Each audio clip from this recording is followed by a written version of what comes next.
Hi అండి, welcome to my channel Shravani spicy kitchen. నేను మీ శ్రావణి. ఇవాళ అయితే నేను ఒక మంచి హెల్దీ స్నాక్ రెసిపీ చూపించబోతున్నానండి. ఈవినింగ్ వెదర్ కూల్గా ఉన్నప్పుడు ఈ విధంగా ట్రై చేయండి, ఖచ్చితంగా నచ్చుతుంది. ఏంటండి ఆయిల్లో బాగా డీప్ ఫ్రై చేసేసి హెల్దీ అనుకుంటారా అని అనుకోకండి. ఇంట్లో ఎలా చేసినా హెల్దీనే కదా, బయటతో పోలిస్తే. ఆ విధంగా అయితే నేను చెప్పాను. ఇదైతే మాత్రం అన్ని వెజిటబుల్స్, తినని వెజిటబుల్స్ ఉంటాయి కదా, మెయిన్గా అన్నీ కలిపి ఈ విధంగా వడలు, గారెలు ఏ విధంగా అయినా అనుకోవచ్చు, వేసుకొని తింటే చాలా ఇష్టంగా అయితే తినేస్తారు. వెజిటబుల్స్ తిననివి కూడా వేస్తే ఈ విధంగా.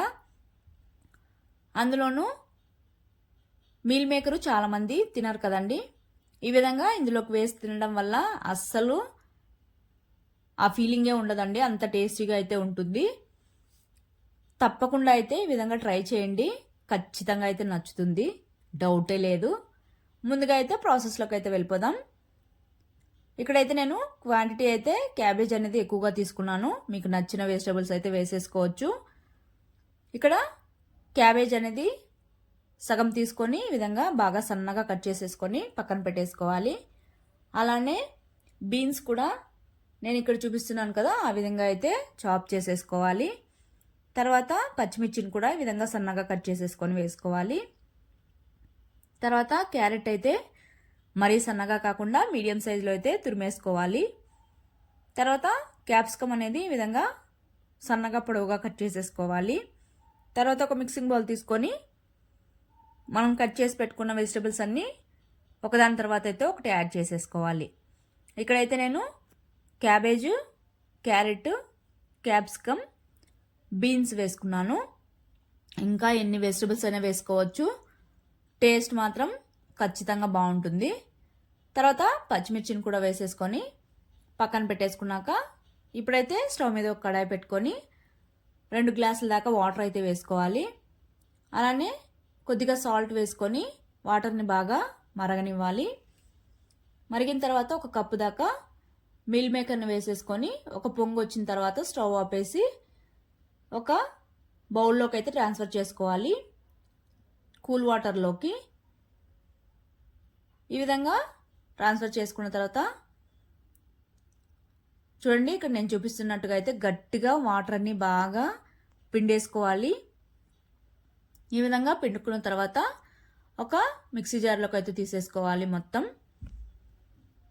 ఇప్పుడైతే ఇందులోకి అల్లం, అలానే కొద్దిగా వెల్లుల్లి, తర్వాత ఒక పావు కప్పు దాకా పెరుగు అయితే వేసేసుకోవాలి.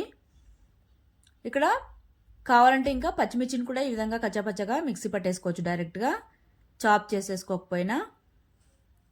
కాకపోతే ఆ విధంగా వేయడం వల్ల మధ్య మధ్యలో కారంగా తగులుతూ ఉంటే బాగుంటుంది టేస్ట్. తర్వాత ఈ విధంగా కచ్చాపచ్చగా అయితే మిక్సీ పట్టేసుకోవాలి, మెత్తగా కాకుండా. ఇప్పుడైతే సన్నగా కట్ చేసుకున్న ఆనియన్స్ని కూడా వేసుకొని, అలానే సన్నగా కట్ చేసుకున్న కొత్తిమీర, తర్వాత మనం మిక్సీ పట్టుకున్నాం కదండి మీల్ మేకర్ని, అది కూడా వేసేసుకొని మొత్తం బాగా మిక్స్ చేసేసుకోవాలి. ఇక్కడ బౌల్ అయితే మరీ చిన్నదైపోయిందండి, సో నేనైతే ఒక పెద్ద బౌల్లోకి అయితే ట్రాన్స్ఫర్ చేసేసుకున్నాను. ఈ విధంగా మొత్తం ముందుగా అయితే వెజిటబుల్స్కి ఈ మీల్ మేకర్ మొత్తం బాగా కోట్ అయ్యేలాగా మిక్స్ చేసేసుకోవాలి. ఇక్కడ మీల్ మేకరు గ్రాన్యూల్స్ ఉంటాయి కదా, అవైనా వేసేసుకోవచ్చు, ఈ విధంగా మిక్సీ పట్టుకోకపోయినా. తర్వాత అయితే ఇక్కడ చూపిస్తున్న స్పూన్తో అయితే 2 స్పూన్ల దాకా బియ్యం పిండి, అలానే ఇక్కడ చూపిస్తున్న కప్పుతో అయితే 2 కప్పుల దాకా శనగపిండి వేసుకోవాలి. అలానే రుచికి తగినంత సాల్ట్, తర్వాత 1/2 స్పూన్ పసుపు, 1/2 స్పూన్ దాకా ధనియాల పొడి, 1/2 స్పూన్ దాకా వేయించిన జీలకర్ర పొడి వేసుకోవాలి. అలానే మనం పచ్చిమిర్చి కూడా వేసాం కాబట్టి మీ స్పైస్కి తగ్గట్టు అయితే కారం వేసుకోండి. ఇక్కడ నేనైతే 1.5 స్పూన్ దాకా కారం అయితే వేసుకున్నాను. వేసుకున్న తర్వాత అయితే మొత్తం మనం వేసిన పిండి మసాలాలు మొత్తం బాగా వెజిటబుల్స్కి పట్టేలాగా అయితే బాగా మిక్స్ చేసుకోవాలి, ప్రెస్ చేసుకుంటూ. ఇక్కడ స్పూన్తో మిక్స్ చేశాను కానీ అవ్వలేదు కాబట్టి చేతితో అయితే బాగా ప్రెస్ చేసుకుంటూ ఈ విధంగా అయితే మొత్తం మిక్స్ చేసేసుకోవాలి. మీరు కానీ వడల్లాగా కాకుండా పకోడీలు వేసుకోవాలనుకుంటే డైరెక్ట్గా ఈ విధంగా పిండి అయితే సరిపోతుంది, వాటర్ ఏమీ యాడ్ చేయాల్సిన పని లేదు. కాకపోతే నేనైతే వడలు వేసుకుంటున్నాను కాబట్టి ఇంకొద్దిగా వాటర్ అనేవి యాడ్ చేసుకొని కన్సిస్టెన్సీ అనేది కొద్దిగా లూజ్గా ఉండేటట్టు చూసుకుంటే సరిపోతుంది. ఈ విధంగా తర్వాత అయితే ఇప్పుడు అబ్బో మేము అస్సలు ఆయిలే తినమండి అని అనుకునే వాళ్ళకైతే ఈ విధంగా ట్రై చేయండి. స్టవ్ మీద కడాయి పెట్టుకొని కొద్దిగా ఆయిల్ గ్రీస్ చేసుకున్నాక ఈ విధంగా మొత్తం చిన్న చిన్న టిక్కీలాగా వేసేసుకొని పైన కూడా ఆయిల్ వేసేసుకొని మూత పెట్టుకొని ఒక 2 నిమిషాలు కుక్ చేసుకున్న తర్వాత మరోవైపు కూడా టర్న్ చేసేసుకొని మంటను లో టు మీడియం ఫ్లేమ్లోకి అడ్జస్ట్ చేసుకుంటూ బాగా క్రిస్పీగా అయ్యేంత వరకు ఫ్రై చేసుకున్నా సరిపోతుంది.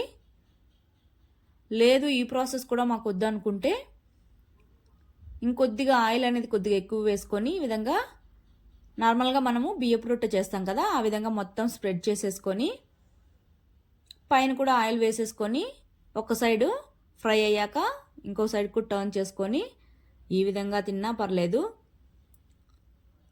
కాకపోతే ఇక్కడ నేనైతే వడలు వేసుకుంటున్నాను. ఆయిల్ అనేది బాగా వేడిగా ఉండాలి. తర్వాత మంటను సిమ్లో పెట్టుకొని ఈ విధంగా అయితే కొద్ది కొద్దిగా చేత్తోనే ఈ విధంగా వడలు వేసేసుకోవాలి. వేసుకున్నాక ఒకవైపు మంచిగా ఫ్రై అయ్యాక రెండో వైపు కూడా టర్న్ చేసేసుకొని ఇక్కడ చూపిస్తున్నట్టుగా మంచిగా కలర్ వచ్చేంత వరకు మంటను మాత్రం అడ్జస్ట్ చేసుకుంటూ మాడిపోకుండా ఫ్రై చేసుకోవాలి. ఫ్రై అయ్యాక మిగిలిన పిండిని కూడా ఈ విధంగానే వేసేసుకోవాలి కొద్ది కొద్దిగా. ఇక్కడ మంట అనేది మరీ ఎక్కువగా పెట్టామంటే పైన మంచి కలర్ వచ్చేస్తుంది, లోపలైతే అసలు కుక్ అవ్వవు. అందులోనూ వెజిటబుల్స్ వేసుకున్నాం కాబట్టి కాస్త ఓపికగా మంటను లో టు మీడియం ఫ్లేమ్లోకి అడ్జస్ట్ చేసుకుంటూ మంచిగా ఫ్రై చేసుకుంటేనే లోపల వరకు ఆ క్రిస్పీనెస్ అనేది మంచిగా ఉంటుంది. ఇక్కడ నేను చూపిస్తున్నాను చూడండి ఎంత క్రిస్పీగా ఉన్నాయో. అసలు పిల్లలకైతే టమాటో సాస్తో సర్వ్ చేశారంటే భలే ఎంజాయ్ చేస్తారండి. సో తప్పకుండా ఇదైతే ట్రై చేయండి, ఖచ్చితంగా అయితే నచ్చుతుంది. Okay bye, thank you for watching.